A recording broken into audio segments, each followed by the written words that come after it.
It is not just the Superferry 14. It is a question that has never been answered. How could a 10,000-ton steel fortress advertised as the unsinkable pride of the archipelago collapse into a burning tomb just 90 minutes from the safety of the port?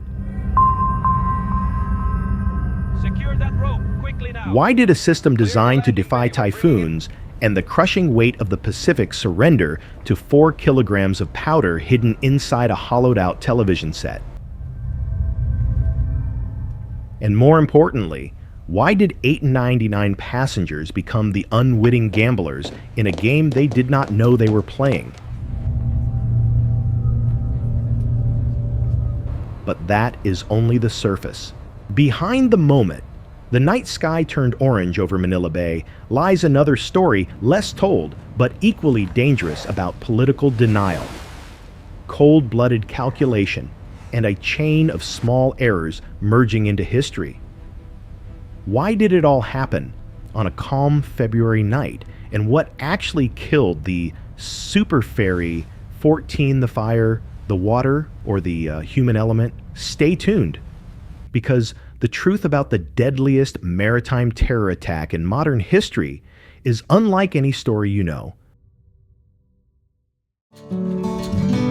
Manila North Harbor, February 26, 2004. The air was heavy, a thick soup of diesel fumes, salt spray, and the humidity that clings to your skin like a second layer of clothing.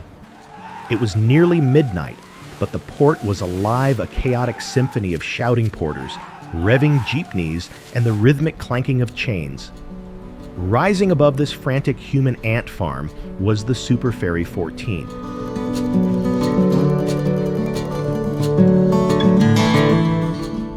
She was a behemoth.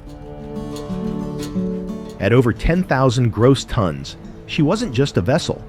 She was a floating piece of sovereign territory, a steel island promising to bridge the gap between the bustle of Manila and the southern shores of Bacolod and Cagayan de Oro.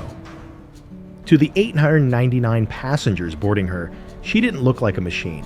She looked like a promise. She looked like home. Inside, the world changed. The moment you stepped across the gangplank, the sticky heat of the docks vanished, replaced by the crisp, artificial winter of industrial air conditioning. The ship was bright smelling of floor wax, instant coffee, and fresh linen. In the economy class, the bunks were arranged in endless, orderly rows, a dormitory of dreams where students, returning workers, and families staked out their small territories with pillows and bags of pasalubong. In the tourist class, the air was quieter, the lighting softer. It was a scene of aggressive normalcy. Children chased each other through the corridors, their laughter bouncing off the steel bulkheads. In the cafeteria, the clatter of silverware against ceramic plates created a comforting din. A group of friends huddled around a table, arguing playfully over a game of cards while the smell of frying garlic and adobo drifted from the galley. Everything felt solid. Everything felt permanent.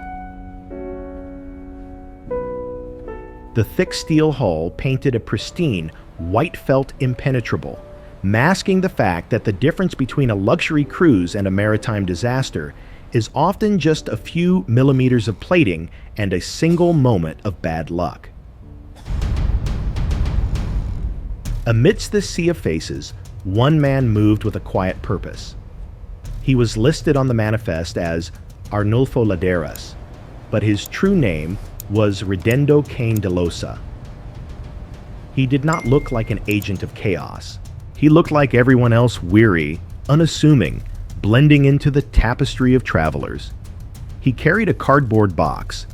It was a standard package, the kind you see thousands of in the Philippines, a gift for a relative perhaps, or a second-hand appliance bought in the city. It contained a 14-inch color television set. To the crew who glanced at him, it was just luggage. To the physics of the ship, it was negligible weight. De Losa walked to the economy section on the lower deck, bunk 51. He placed the box carefully. He didn't hide it. He didn't bury it. He simply set it down among the other bags, the sacks of rice and the plastic crates. Inside the hollow shell of that television, there was no cathode ray tube. There was only 4 kilograms of TNT wired to a timing device. The box sat there, an innocent object of wood and plastic vibrating slightly in time with the ship's idle engines, a mechanical cancer waiting to metastasize in the heart of the vessel. De Losa did not stay to enjoy the voyage. Before the final whistle blew, he slipped away. He disembarked, blending back into the crowd on the pier, leaving his gift behind. At 11:00 p.m., the Superferry 14 cast off her lines. The massive propellers churned the black water into white foam, pushing the city away. As the ship moved into the deeper waters of Manila Bay, the mood on board settled into a gentle rhythm. The lights of the city skyline sparkled in the distance, a beautiful retreating galaxy. Passengers settled into their bunks. The video K machine in the lounge played a ballad. The captain confident in his course, and his vessel navigated the calm waters. The sea was flat, a mirror reflecting the stars. It was the perfect night for a voyage. There was no wind to rock the hull, no storm clouds to threaten the radar. The ship was a self-contained universe of light and warmth cutting through the void. It was invincible. It was a golden dream of engineering carrying nearly 900 souls toward a tomorrow that felt guaranteed. As the passengers closed their eyes, lulled by the hypnotic thrum of the diesel engines, they could not feel the silent countdown ticking inside the cardboard box, on the lower deck, syncing its rhythm with the beating hearts of the sleeping children. 12:50 a.m. The timeline of the Superferry 14 snaps. Off the coast of Corregidor Island, the world is silent. The only sound is the water slapping against the hull. On the bridge, the radar sweeps in a lazy green circle. In the economy section, the breathing of hundreds of passengers creates a soft, collective rhythm. As a young mother on the lower deck reaches down to pull a blanket over her sleeping daughter, the timer inside the television set hits 0.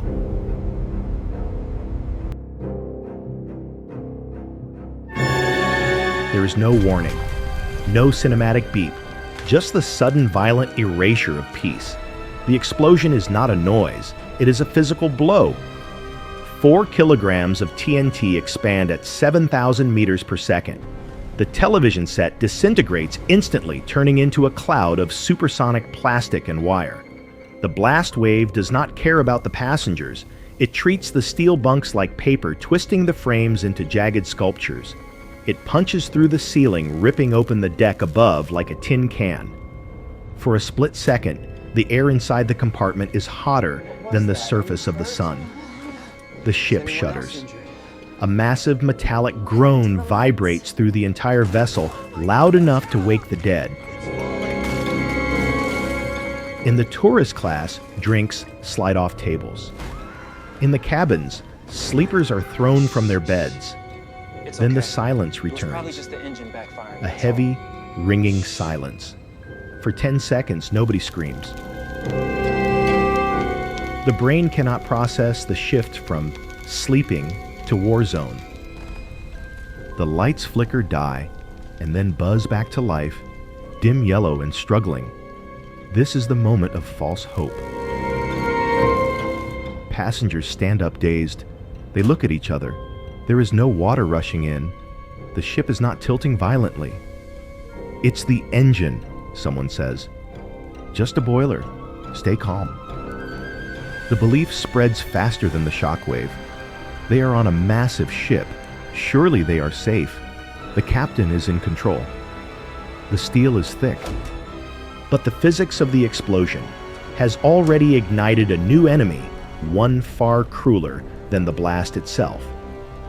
The TNT has scattered burning debris across the lower deck. The mattresses, the pillows, the bags of clothes, the cheap plywood partitions, they all catch fire. The lower deck transforms into a blast furnace. the smoke begins to rise. It is not the white, puffy smoke of a campfire. It is black, oily, and toxic, the smell of melting synthetic leather and burning paint. It curls up the stairwells, a silent, choking snake hunting for oxygen. The alarm finally screams, but it is too late to be orderly.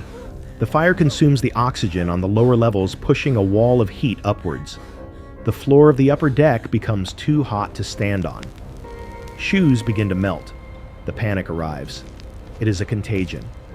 The stay calm mantra dissolves into a stampede. People rush the exits, but the smoke is faster. It blinds them. It fills their lungs with cyanide and carbon monoxide. In the corridors, the darkness is absolute, broken only by the orange glow of the inferno beneath their feet. The sound is terrifying. The roar of the fire is like a jet engine drowning out the cries of the children. They are trapped. Behind them, the heat is blistering, peeling the skin from their arms. Ahead of them, the railings of the ship.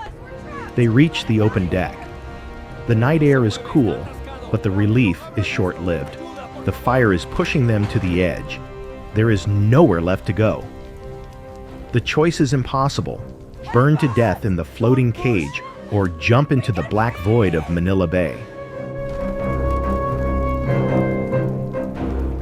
As the first passenger climbs the railing, looking down at the ink-black water 70 feet below the ocean waits.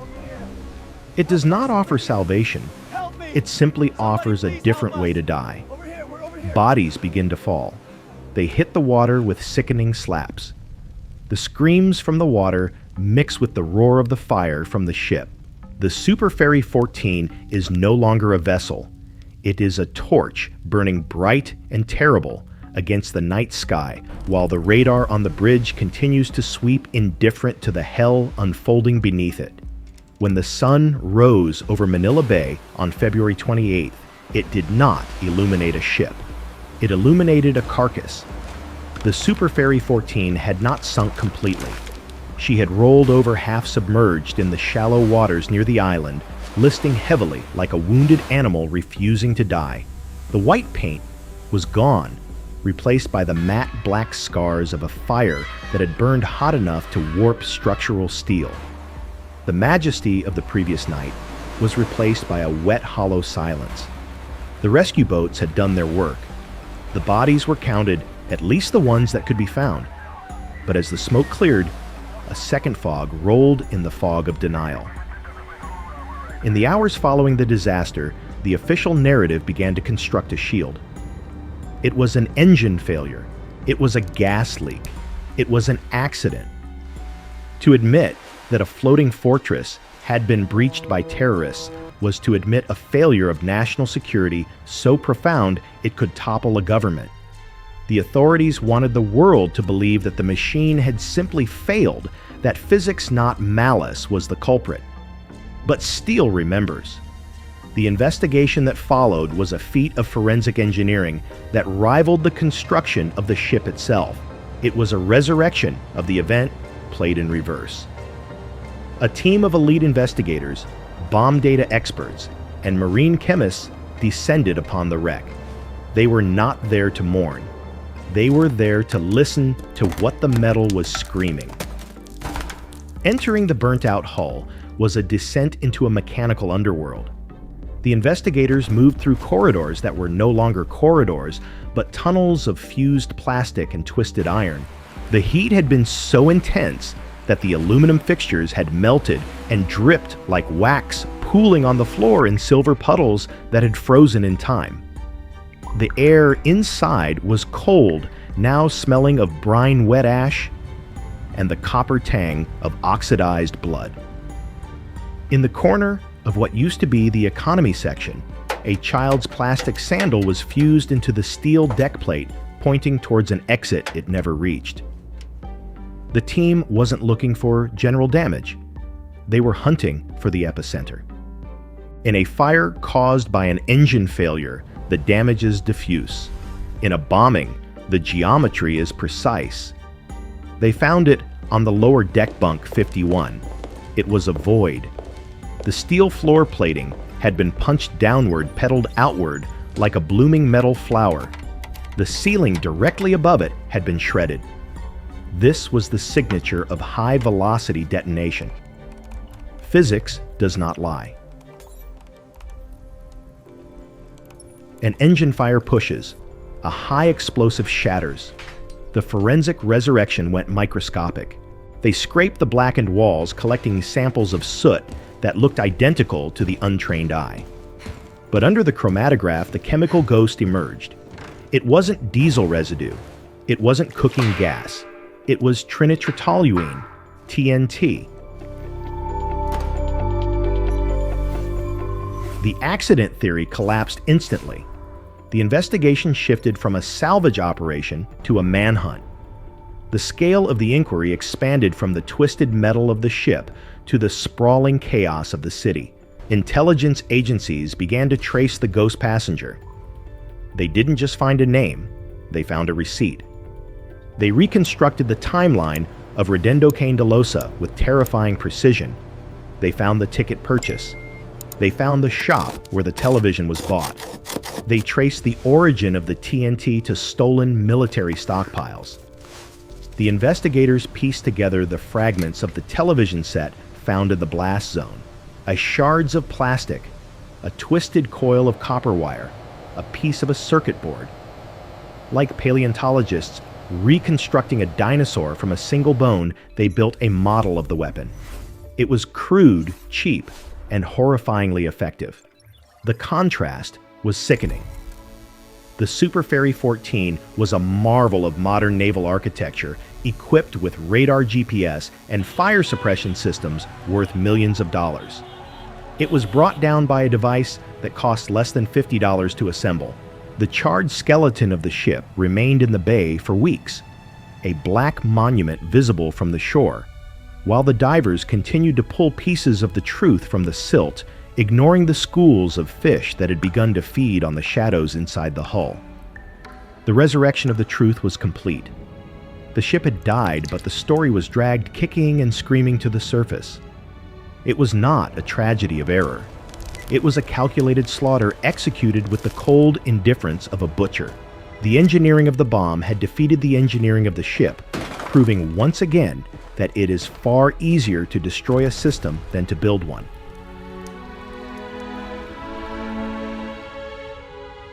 Today, the water of Manila Bay is calm. The scar on the horizon is gone. The steel of the Superferry 14 was eventually salvaged, cut into pieces, and melted down to become something else. Perhaps a bridge, perhaps a skyscraper, or perhaps another ship. The ocean has washed away the ash, and the currents have dispersed the fuel. Nature has reset the stage indifferent, as always. But the echo of that night refuses to fade. The bombing of the Superferry 14 remains a terrifying case study in the fragility of our modern world. We build larger ships, stronger engines, and smarter radars. We construct fortresses of technology designed to withstand the wrath of God. Yet we remain defenseless against the wrath of a single man with a cardboard box. The 116 lives lost were not claimed by a storm they could see coming. They were claimed by a betrayal they could not imagine. They trusted the system. They believed that the ticket they held was a guarantee of safety. But in the predatory ocean of terrorism, there are no guarantees. There is only the lucky and the unlucky. Redendo Cane de Losa proved that you do not need an army to sink a Titan. You only need patience, 4 kilograms of powder, and the arrogance of a system that believes it is untouchable. As you sit here safe in your room, remember the Superferry 14. Remember that the line between a golden dream and a burning nightmare is often nothing more than a few millimeters of steel. And the person sitting next to you on the bench holding a package that looks just like a gift. History is not just dates and numbers. It is the collective memory of our species. Thank you for taking the time to remember these events with us. If you have a story, or an event you believe deserves to be told, leave it in the comments. We are listening.